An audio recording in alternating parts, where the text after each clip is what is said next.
For the past 45 years, no writer has taken a bigger blowtorch to the sacred cows of American life than libertarian humorist P.J. O'Rourke. As a writer at National Lampoon in the early 1970s, he co-authored best-selling parodies of high school yearbooks and Sunday newspapers. We're going up the left side of Iraq, throwing a left hook towards Baghdad. For Rolling Stone, The Atlantic, and other publications, O'Rourke traveled to war zones and other disaster areas, chronicling the folly of military and economic intervention. Chaos, just garden variety chaos. In 1991, he came out with Parliament of Whores, which explained why politicians should really be the last people to have any power. Subtitled A Lone Humorist Attempts to Explain the Entire U.S. Government, this international bestseller probably minted more libertarians than any book since Free to Choose or Atlas Shrugged. More recently, O'Rourke published a critical history of his own baby boom generation and an account of Donald Trump's surprising 2016 campaign victory. His new book, None of My Business, explains why he's not rich and neither are you. It's partly the result of hanging out with wealthy money managers and businessmen and what they've taught him over the years about creating meaning and value in an ever richer and crazier world. It covers everything from social media to learning how to drink in war zones to why the Chinese may be more American than U.S. citizens. I sat down with O'Rourke to talk about all that, the good and bad of Donald Trump, and why being an old white man just isn't what it used to be. P.J. O'Rourke, thanks for talking to Reason. Well, you're very welcome. But why should we be talking to you? I mean, you spend a couple of pages clearing your thread at the beginning of the book saying that you are the last person in the world that anybody should be talking to about getting rich or about business. Yes, yeah. But about economics, I hope I'm not the very last person that people should be talking to about economics. I suppose the reason to talk to me, from Reason's point of view, would be that I am aware, and I'm afraid a lot of people aren't, that market freedoms are at the absolute core of freedom. That you cannot have freedom. You cannot have anything that resembles libertarian principles of individual liberty, individual dignity, individual responsibility. They can't exist without market freedoms. And first and foremost in that market freedom is private property. And first and foremost in private property is our individual property in ourselves. We have to own ourselves, and we have to own the product of our liberty, our dignity, and our responsibility. You know, socialism is making a comeback, at least as a brand name. Yes. Yeah. So are you worried about that? Or do you think that that's just kind of, a new way of packaging old kind of statist ideas? Or is there a fundamental shift going back to a kind of pre-Cold War understanding of what capitalism is and what socialism is? It concerns me a little bit. It concerns me first and foremost because it's a recurrence, a resurgence in an age-old fallacy, which is the zero-sum fallacy, is that it doesn't matter how rich other people are. It's not a zero-sum game. More money can be made, more goods can be produced. There may be a very few goods that are zero-sum, beachfront property, but as we speak, Florence is bearing down on the beachfront, and who wants any beachfront property? And we can always make more. We're about to make more. Yeah, so, we're about to make more beachfront property. Because you have too many slices of the pizza does not mean that I have to eat the box. We can bake more pizza. And that's the ultimate fallacy that all the collectivist and socialist statist ideas about the economy rest upon, is that there's a fixed amount of good things out there in the world and they are being unfairly distributed. Are the good things in the world being unfairly distributed? Yes. But how do you answer that? You answer that by making more good things in the world. And in an era of, I won't say untrammeled free markets, but we've had an era of relative peace, relative free trade, relative market, free market dominance in the world. And in that period, say since the late 20th century to now, the number of abjectly impoverished people, number of people living on less than $1 a day, has been cut in half. And that, damn it, is progress. At one point, you write that socialism, communism, fascism, and crony capitalism are all forms of capitalism. What do you mean by that? Well, capitalism is just a description of how businesses are built and products are made and services are provided. It always requires a certain amount of material input, usually money, also time and effort. And that accumulation, or the means by which production is created, that accumulation of means, the time, the skills, the effort, and indeed the cash that's necessary to make anything, that is capital. And nothing is produced without some form of capitalism. So capitalism with a small c really doesn't have anything to do with the arguments about the outcomes of capitalism. One of the things that's really interesting, especially early in the book, you kind of recount some of your adventures in war zones or in super deprived societies where there's still a lot of trade and commerce going on. How does that feed into this idea that, you know, something like capitalism is always going on, and then it's a question of, do you clear the way so that it can be done more efficiently or more humanely? Well, yeah, you certainly try to. I mean, one of the great lessons I learned as a war 20 years as a war correspondent, was that under no circumstance does the profit motive go away. Everybody, you may think, oh my gosh, I'm in the middle of as I was when I first started this in the 1980s, I'm in the middle of the Civil War in Lebanon, and this is absolutely economically destructive. And yet an economy was operating there, an economy having a lot to do with drug and gun smuggling and other unsavory activities, but nonetheless there was an economy. And then also you have to remember that not everybody counts profit the same way. We all hope to profit with money because money is necessary to life, but other people want to profit with power too, or they want to profit with fear, perhaps of their reputation as terrifying warriors. They may want to profit with, not to make a pun, but they may want to profit with extolling the works of the prophet. They may want to profit by converting people by free will or otherwise.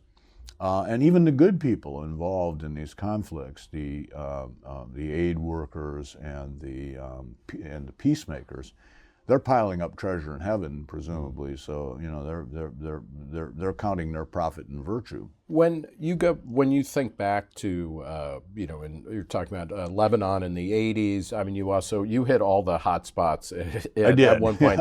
Albania, pre-liberation Albania, former Yugoslavia, pre-apartheid South Africa. When you look back at the absolute foreign hellholes or shitholes that you reported from in the '80s or through the early '90s, let's call it before the glorious 21st century arrived.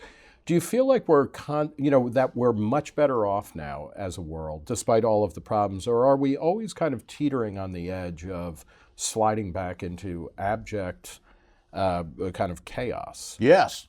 Okay. Well, that was a big wind-up. We are in a measurably better place than we were toward the end of the 20th century. You can see it in life expectancies. You can see it in all sorts of World Health Organization statistics. We are always on the verge of chaos. One of the things that makes me not only a libertarian but also a conservative is an attempt to conserve what civilization there is out there. We're always in danger of sliding back into chaos. But several decades of relative free trade, of relatively good attention to market principles in places like China, and even in the ex-Soviet Union, certainly in Eastern Europe and in most of the developing world, have brought measurable progress. And although we read a lot and hear a lot about war, we're not actually in one. The mortality from war in the 21st century has been much smaller than at any point during the 20th century. The 20th century was the most war-plagued century in the history of mankind. It was a horrible century. I mean, great material progress was made in certain places, but horrible, horrible conflicts were fought. Terrible ideologies were put forward. Millions upon millions upon millions of people were murdered for the sake of those ideologies. Yeah, we're in a better place right now. Let's stay there. What, in terms of trade and kind of free markets around the world, global free trade, obviously Donald Trump, you wrote a book about the emergence of Donald Trump and how he managed to win. Yes. Talking to a lot of the people that were supporting him on the campaign trail. Do you think he is a serious threat to global free trade, or is he, just kind of posturing? Who is the general you talked about who's great on the horse, Boulanger? Yes, exactly. Yeah, The man on horseback. Yeah, is he just a kind of man on a horse like primping around? I think, touch wood, that he's mostly a clown, a figure on this. There is no doubt that we are involved in a certain number of trade agreements around the world where our trading partners are not perhaps living up to the letter or let alone the spirit of those trade agreements. The nature of trade agreements is such that people are always saying, oh, there'll be perfect free trade, except for our regulations about bruised fruit, except for our, in the case of the United States, it was auto safety regulations that force all foreign automakers to make an entirely different car to export to the United States. We are very sensitive people here. Yes, we are. And I guess we're really bad drivers. Yeah, apparently so, yeah. Anyway, I would say that, yes, some of our trade agreements probably need a bit of renegotiation. This is not the way I'd go about it, the way that Trump is going about it, but if he scares people into obeying the letter of the trade regulations,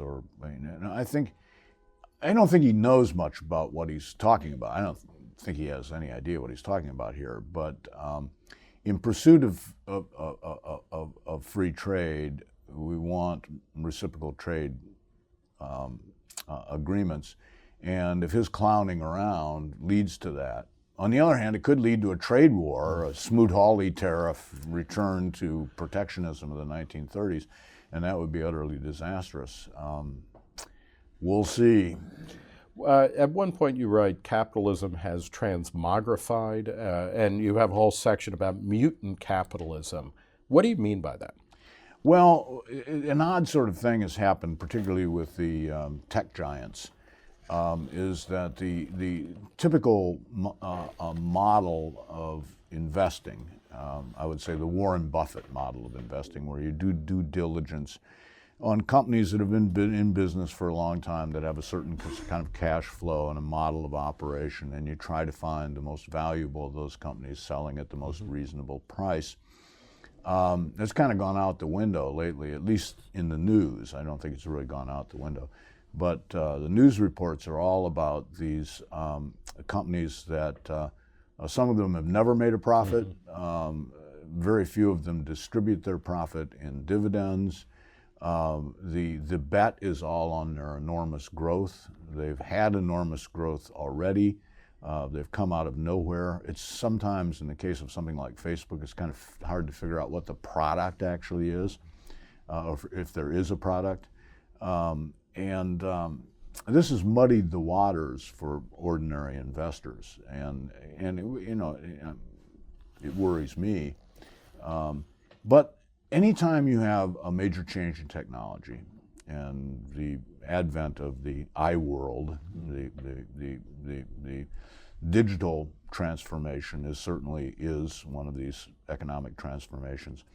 There's a whole lot of scamming going on the margins of these big changes. It would have been great to invest in the corporate giants at when the Industrial Revolution was coming along. But would you have invested in the right one? Would you have invested in the railroad that actually made it across the United States, or would you have invested in a railroad that had an odd gauge and went to Decatur, right? I'm guessing based on my track history, I would have been deep in canals. Yes, like yes, right, I would. Right yes, as the yes. Just as the railroads came in, yes, I would have been, and just as the interstate highway system, I would have been investing in railroads. Yeah. Well, the kind of origin of a lot of this material is that you were writing for a group called Stansberry Research, Yes. and they had put out a magazine called American Consequences. And still do, yeah. Okay, and so how does your sense of investment advice, and obviously nothing in this interview, or perhaps everything in this interview, should be taken as investment advice, in a very, and very be acted general upon sense, immediately. yeah. But how does palling around with people who are professional money managers and investors change the way that you think about stuff? Does it give you a sense that, well, you know what, I can figure this out, or No. like I have no fucking idea? It gives me no sense that I can figure this out. Fortunately, I married a woman who was a business major. It's all in her hands. I have absolutely no idea if we have a portfolio, and if we do, what it's invested in. Could be 1,000 shares of Berkshire Hathaway, could be 1,000 butt coins, something Bill or what's his name, Mad Money guy, pulled Jim out Cramer. Jim Yeah. Cramer, pulled out of his behind on his show. I don't know.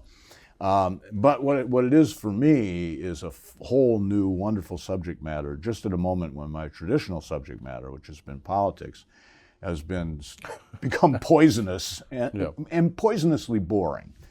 And I just don't want anything to do with it at the moment. And now I've discovered a new blood sport, and it is so much fun watching people frantically trying to make money and frantically trying to keep from losing money. And I love that kind of day-to-day capitalism the way I love the NFL.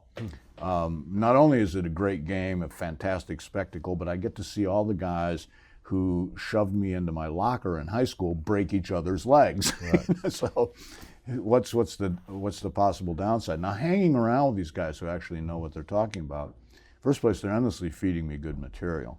Not good material for investment, but good material to think about and to write about. And they're fun people. They're fun, focused, knowledgeable people. And they don't care much about politics. And what a wonderful era to be in, to find some people that don't care What about has politics. made politics so poisonous? I think everybody, to hear that statement is to agree with it, but what's the poison? Well, cult of personality, for one thing. We must always remain a nation of laws, not of men, or persons, I guess we say these days, is that starting, funnily enough, Ronald Reagan may be a little bit to blame, not because he wasn't a good person. I consider him to be a very good person, but he did bring a little touch of show business to national politics. And then you got the Clinton administration, and the Clinton administration was just one endless, reality TV, horrible Dr. Phil, it was this public train wreck mess, mass media mess, and we've never really recovered from that. We got a little gravitas back in a way with George W. and then with Obama.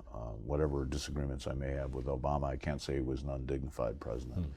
But was there, you mentioned a cult of personality. Was there something to Obama where you weren't supposed to disagree with him or to disagree with him? Well, he had the cult of problematic personality thing going too. I think it was, not so much his own fault as the fault of certain of his supporters that once they put out what was essentially the Che Guevara poster, that Obama, our savior.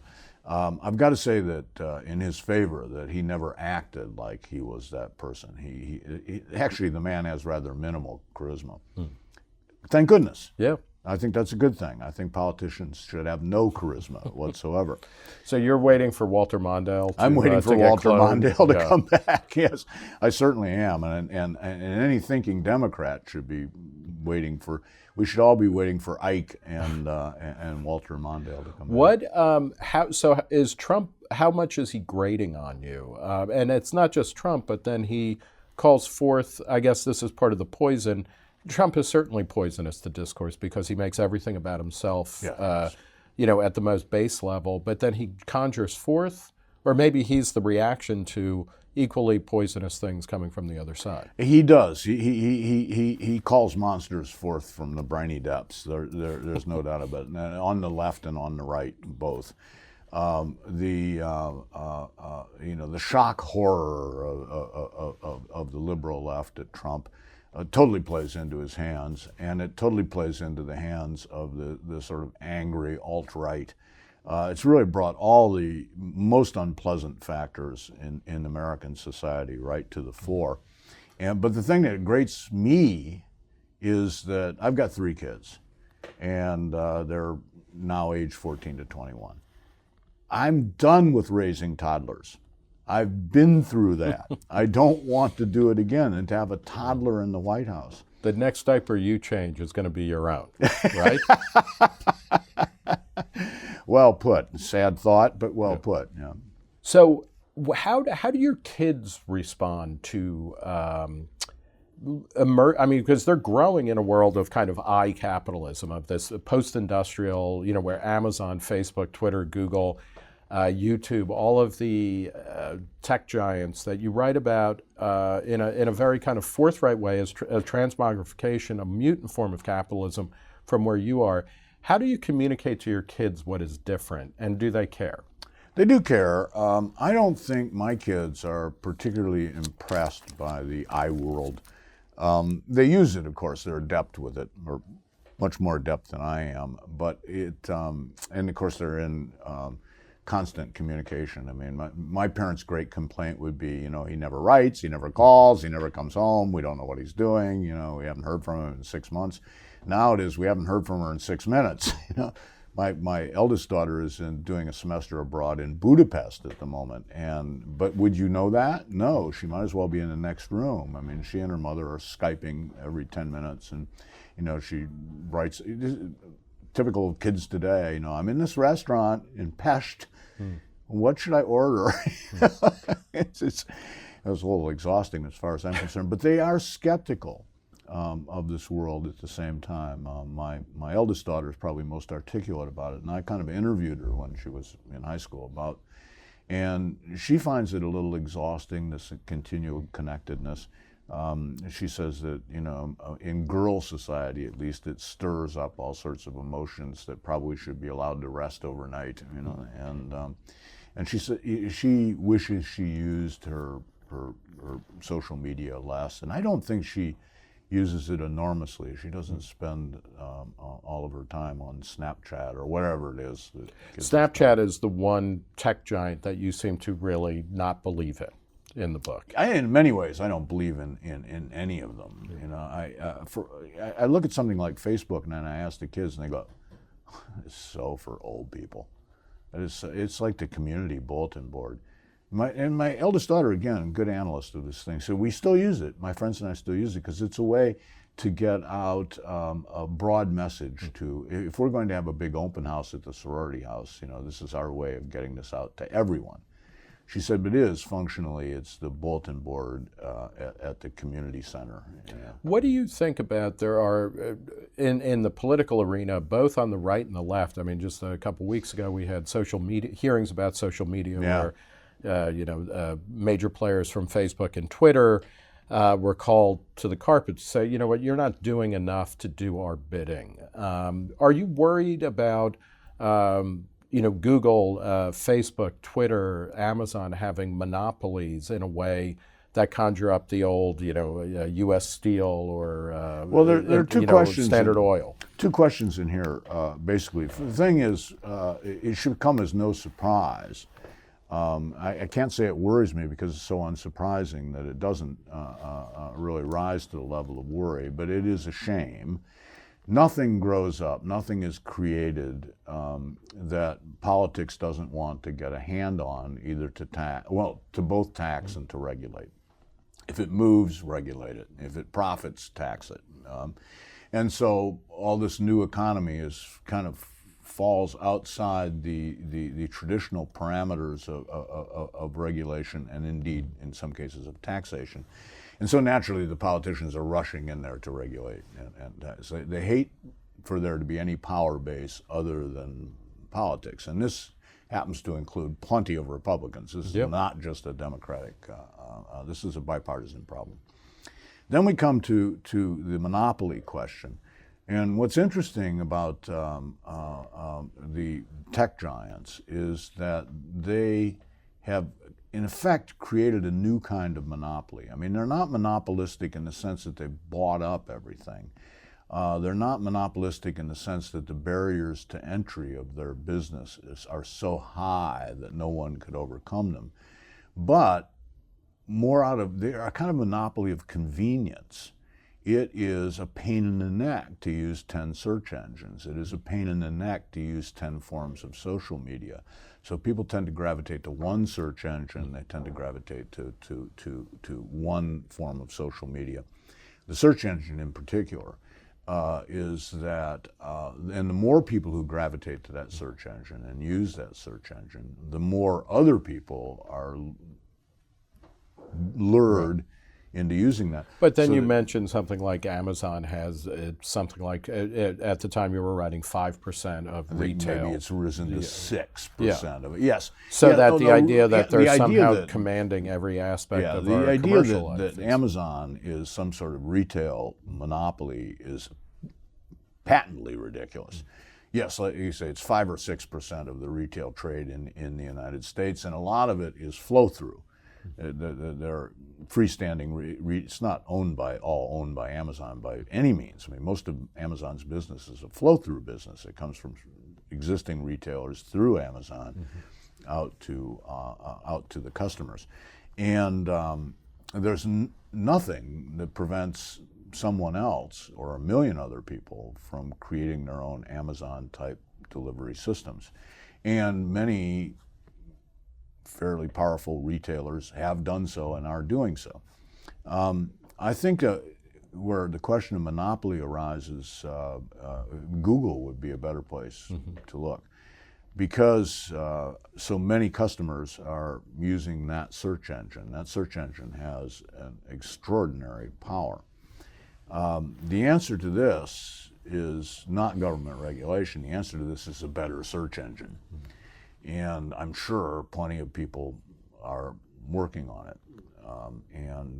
I don't think any of these tech phenomenon will be long-lasting in a sense of, this is not Ma Bell. This is not the Union Pacific Railroad. This is not U.S. Steel in its old 19th century form. These are not industrial entities. This isn't even Ford, GM, and Chrysler. These are not century-long industrial entities.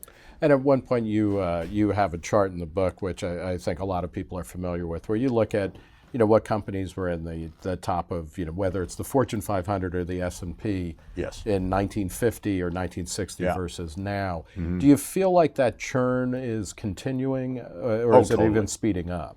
It might even be speeding up. And then I guess to go back to the question of like the generational gap between people who were born in an era of, I don't know what to call them exactly, like kind of like meat space widget provider companies. Yes. Versus stuff now that is, it's everywhere around us, and it defines us, but it's less physical. Is there an essential connection that you want to, or memory or piece of knowledge from that past that you want to make sure that younger people understand? Well, it would simply be that although the products of my day were physical, and the products of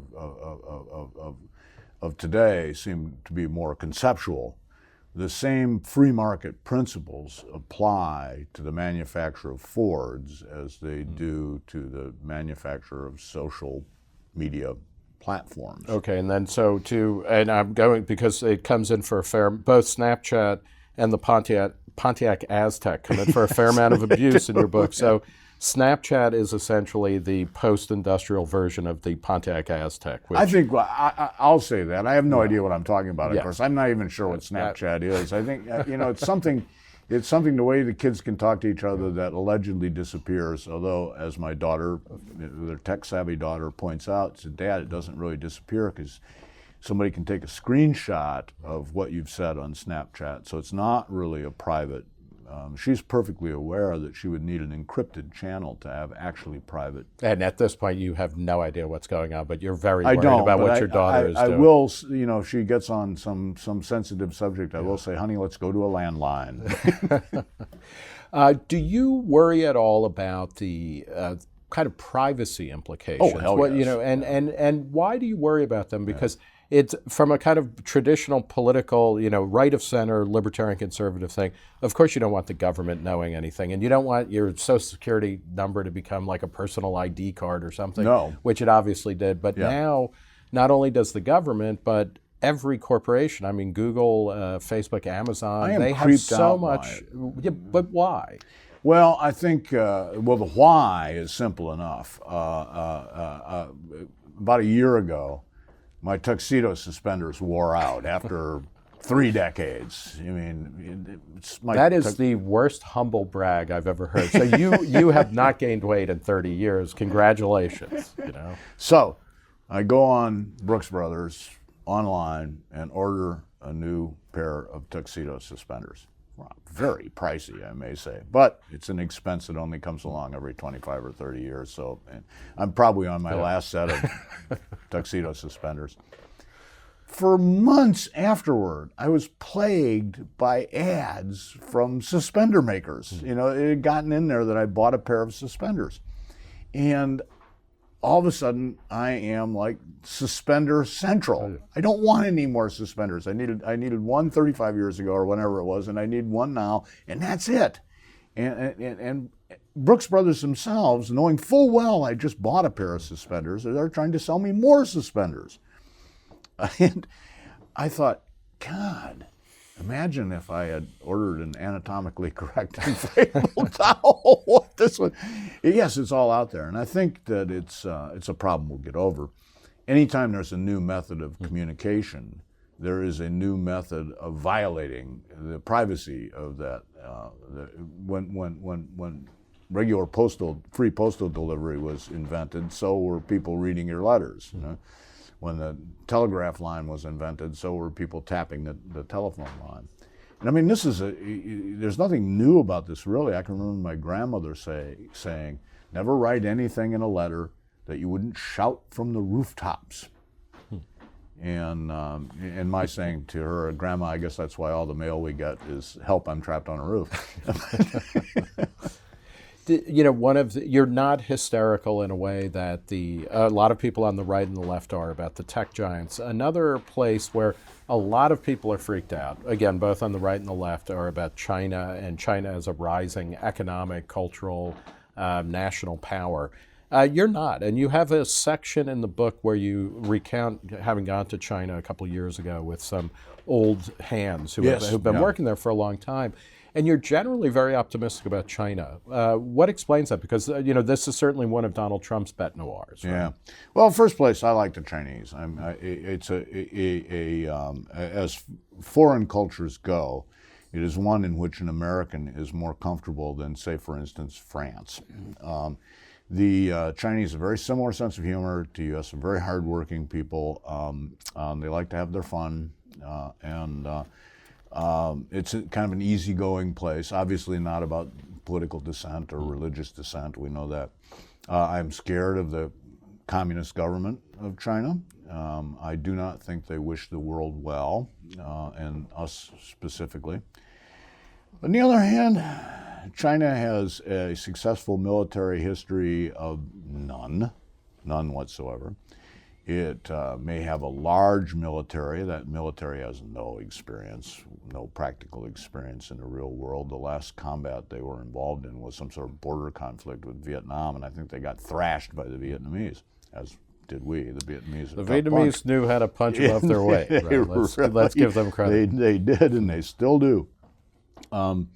The other thing about China that sort of modifies one's opinion of the place is to go even a few miles outside these glittering coastal cities and the glittering capitals of the province, where everything seems super modern, and you're going, oh my gosh, they're going to overtake us in 15 minutes. I mean, they've got 200-mile-an-hour trains, and Wi-Fi hotspots everywhere you look.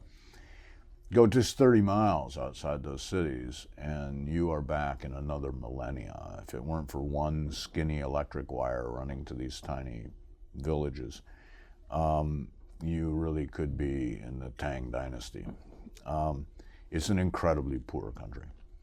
And I mean, their per capita gross domestic product is like way below places like Albania, any place in Europe. So what I'm hearing is invest in Albania. That's what I'm taking out of this. Yes, okay. Now that you're a certified financial planner. Yeah, it is. Yeah, I would say that looks good to me. Yeah. So China still has and you underscored China has grown massively over the past few decades, but it's barely the zero baseline trick. Yeah. Any growth looks absolutely fabulous if you start out at zero, which is what they had with Mao and the Gang of Four. No, this is to take nothing away from a really impressive economic growth. But where was that headed? Now, it's interesting to me that the current administration in China seems to be reverting to its totalitarian roots, and that indicates to me not so much something terrifying. It indicates to me that they're terrified. That in a country that is on its way to becoming a middle-class country, with a lot of stakeholders, as we like to say, with 1 billion stakeholders, that they're worried that totalitarianism cannot survive this kind of freedom, this kind of market freedom, and this kind of prosperity. And I think they're right to be worried. Now, it's going to be unpleasant while they try and reimpose this totalitarianism, and lots of people are being hurt and are going to get hurt. But in the end, it's not going to succeed. Well, but when you talk about Asia and rising, both economic as well as kind of cultural or demographic powers, you have more concerns about India and Pakistan. Talk a little bit about that. Well, I really dislike two nuclear powers who hate each other occupying the same subcontinent. That's not good. Wait, and now you're back to talking about Trump and Hillary? Or? I suppose I am, except it's even worse than that. To have two very populous countries armed to the teeth, and with a demonstrated history of killing millions of each other. Yes, they have gone at it before to the great detriment of their respective peoples, and then plus you add elements of religious fanaticism, not just Muslim religious fanaticism, but Hindu religious fanaticism too. It's an ugly mix. On the other hand, if I had to make a very long-term bet, talking a couple centuries here, on whether it's India or China that will ultimately be the most powerful and important country outside the United States, I would bet on India. The mastery of the English language is pervasive. The fundamental understandings of rule of law run deep. The innovative sensibility is very strong, and it is, for whatever flaws it has, it is a democracy. It is a democracy, which makes the likelihood that it will be a better democracy greater in the future. China has a lot of hurdles to get over. It's done extremely well economically, but it has not dealt with some of its structural, fundamental rule of law problem. So let's keep talking about the future in this sense. You extol capitalism and individualism, or the system of rights and private property and ownership that undergird it, that precede it. And yet, at one point, you coined a new term, a grumpy. You seem to have little but contempt for many of the excrescences of capitalism. I'm 70. How does that? But were you always like that? No. I'm an old white man, and of course the cultural changes, and in many ways the sort of material changes in the world since I was a mere sprout of 50. do nothing but annoy me. One of the towards the end of the book, you make two statements that I found really interesting, and one is a callback to a previous book, Parliament of Horrors, where you say, "Hey, let's when we're talking about the future of the country, when we're talking about the future of politics or of capitalism or society, you say the whores are us." Yes. What do you mean by that? Beyond, now that Toys R Us is out of business, I Yes. think this is a real, brand opportunity. But Absolutely. what does it mean to say And the I'm not whores talking are about us? Craigslist, or whatever the dating apps Yeah. may be. I'm long past the dating stage. No, the signal problem of democracy is and always has been that temptation to vote ourselves rich, try to vote ourselves rich, is that the single most shaky foundation of democracy is that when everybody runs a government, everybody wants to benefit from that government. And it's what made many 18th century philosophers feel that democracy could never work, that democracy would go on the rocks of everybody trying to vote themselves rich. And even in the European countries where this has been more true than it has been in the United States, where they have much larger benefit packages, there has been, thank God, there has been some measure of restraint in the voters wanting the government to give them everything. But it's a continual battle. And it's a battle that if we lose that battle, if we ever lose that battle, democracy will give way. Do you worry about that? You are a quintessential. You're. I was going to say a definitional baby boomer. You're one of the people who has defined what the baby boom means in its dotage. Good or for ill, yeah. And you wrote a fantastic book just a few years ago about the baby boom generation. What is the role of people in your kind of cohort to make sure, because it's Medicare and it's Social Security and it's expansion of Medicare that is threatening to swallow the entire federal budget.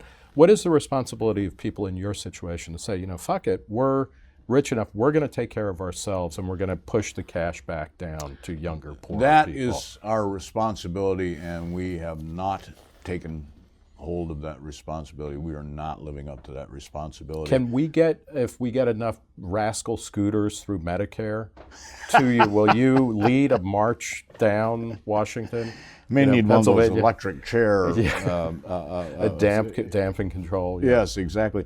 No, the baby boom is it's a spoiled generation, always has been a spoiled generation, and we are just terrible about our insistence on all the benefits that we think government should give us. That Medicare isn't means tested is absolutely ridiculous. That the Social Security, that the age for retirement hasn't been pushed ahead, I had no choice but to take Social Security when I turned 70 and a half. They basically make you do it. I had no choice but to go on Medicare. There should be choices involved in this, and I would have gladly pushed my Social Security. All you have to do is crank up the benefits a little bit for older people. And so if you don't take Social Security till you're 80, you get you get a little extra bonus. If you take it early, you get a little less. It's a fixable situation.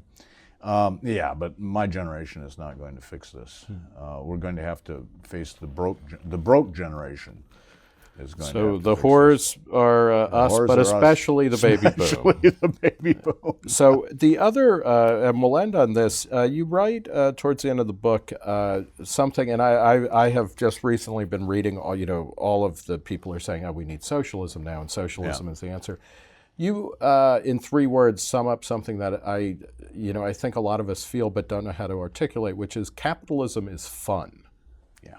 Explain that, because that's a good note to go Freedom out is fun. This is basically why our kids want their freedom from us. They know that freedom is fun. Sometimes, of course, it proves to be a little too much fun, and what results is not fun at all. But capitalism, or I like to say free markets, because as I pointed out, capitalism is everywhere.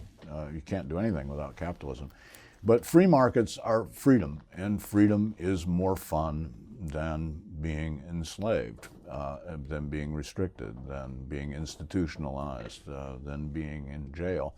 Everybody knows that in their heart. And that's why everybody in their heart is a libertarian, or I like to think of it as 2/3. Everybody's 2/3 libertarian. Everybody believes in individual liberty. Everybody believes in individual dignity. Individual responsibility? So maybe that's what we need. The next tech giant needs to create an app for individual responsibility. A responsibility app. Great idea. Well, we will leave it there. We've been talking with PJ O'Rourke. His latest book is None of My Business. PJ explains money, banking, debt, equity, assets, liabilities, and why he's not rich and neither are you. PJ O'Rourke, thanks so much for talking.